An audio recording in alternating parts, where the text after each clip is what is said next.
Bonjour à tous, je me nomme Mohamed Aminounia, élève ingénieur en deuxième année de formation à l'École Polytechnique de Thiès. Et aujourd'hui, je réponds à une série de questions pour Matosphère et voilà, pour préparer ou pour donner des conseils aux jeunes qui se préparent à faire le concours de l'École Polytechnique de Thiès.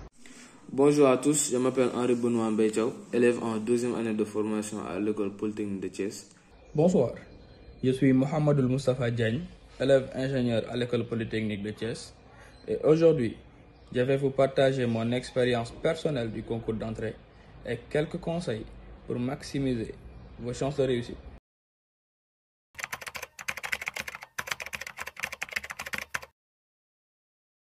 Naturellement, j'ai anticipé le programme de terminale parce que, évidemment, en mai, nous n'avions pas encore terminé le programme de la terminale.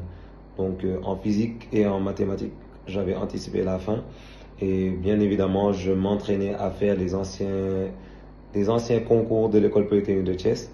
Et ça m'a permis d'avoir un aperçu sur sur quoi je composerai le jour du concours proprement dit. Et donc j'étais préparé en faisant les anciens concours et en terminant le programme plus tôt que prévu, quoi. Déjà avant le concours, j'étais dans une période de révision à cause du baccalauréat. Maintenant, il m'a suffi d'aller voir les épreuves des années précédentes, voir les leçons qui sortaient le plus souvent et essayer de traiter les épreuves et d'accentuer mes révisions sur ces questions-là. Pour me préparer efficacement, j'ai adopté une approche progressive. J'ai commencé par consolider mes bases en revoyant mes cours, puis j'ai enchaîné avec des exercices d'application pour maîtriser les concepts. Ensuite, j'ai intensifié mon entraînement en travaillant sur des annales afin de m'habituer aux exigences du concours et améliorer ma rapidité. Cette méthode m'a permis d'aborder le concours avec confiance et sérénité.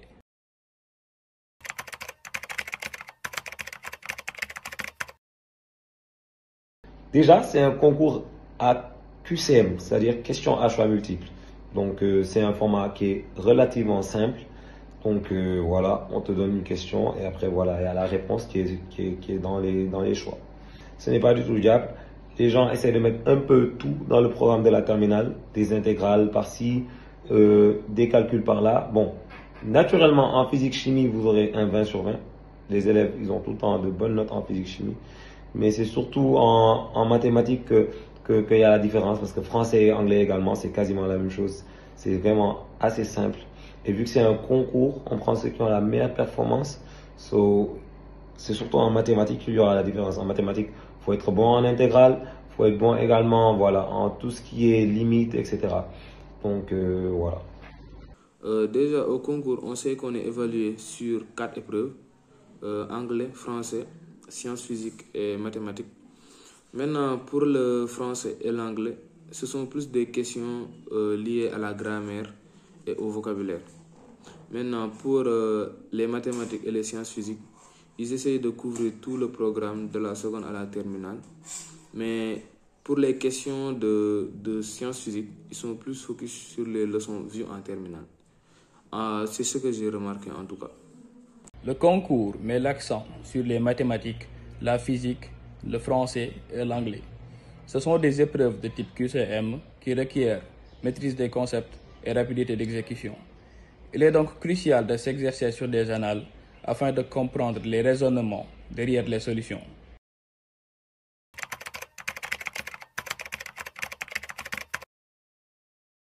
Avant le concours, c'était rien de diable en vrai. Je me suis juste dit que j'allais faire un concours comme les autres et que voilà, si je l'ai, alhamdulillah, si je ne l'ai pas, voilà, alhamdulillah également. Et pendant le concours, je me trouvais à manger. Je me suis trouvé à manger. J'avais des menthes fraîches et j'avais également des biscuits. Genre, c'est quelque chose que je normalise presque à tous mes concours parce que c'est quelque chose d'important. Faut bien manger avant le concours et pendant le concours également, faut, voilà, bien être bien dans son corps, quoi. Moi, pour être bien dans mon corps, je mange. Donc, je me suis apporté à manger et je mangeais dans la salle d'épreuve, quoi. J'étais pas trop stressé parce que je voyais beaucoup de gens autour de moi. Ils faisaient la même preuve que moi, comme si on était en devoir.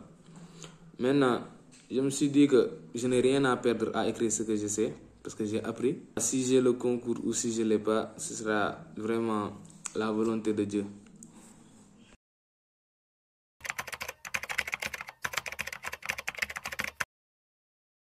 Non, pas au concours. Je suis allé, j'ai fait ce que j'avais à faire, puis je suis parti.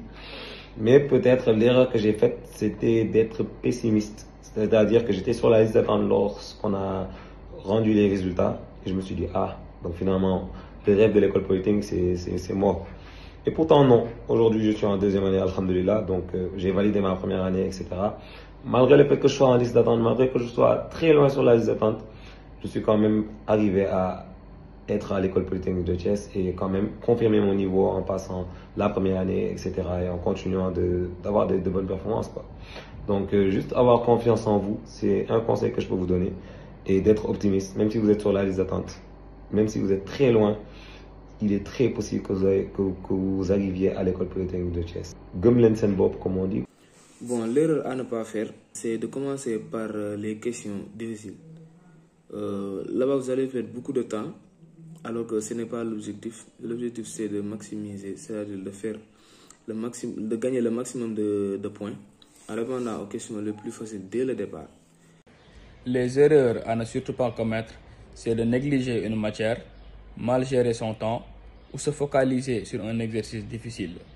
Mieux vaut rester flexible en gardant une vision d'ensemble.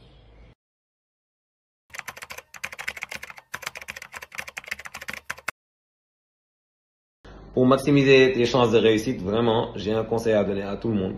La terminale, c'est vraiment pas une classe où, voilà, on a le temps de faire des bêtises ou de s'amuser à faire autre chose qu'apprendre, quoi.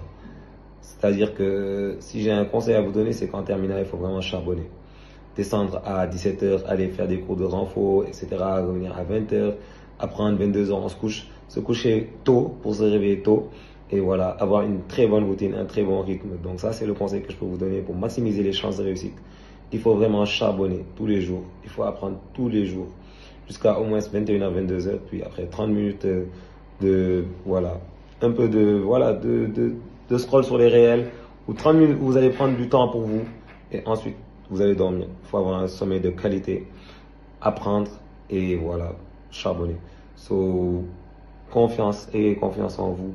Au préalable, il faudrait bien réviser son cours, que ce soit les maths, les sciences physiques, revoir la grammaire française et anglaise si possible, traiter les épreuves des années précédentes, le maximum possible aussi, c'est le maximum pour tout voir. Et enfin, le jour de l'épreuve, ne pas stresser, faites les questions les plus faciles dès le début et vous finissez avec les questions les plus difficiles. Bon, je pense que c'était tout pour moi. Merci beaucoup. Bien vrai que le concours soit exigeant, avec de la rigueur et une bonne préparation, c'est totalement faisable. Bon courage et j'espère vous voir bientôt à l'école polytechnique de Thiès, la seule accréditée CTI au Sénégal. Donc c'était tout. Je remercie également Matosphère qui font un excellent boulot pour les élèves de terminale et même pour tous les élèves du Sénégal. Donc j'espère vous revoir très bientôt à l'école polytechnique de Thiès et merci, à bientôt.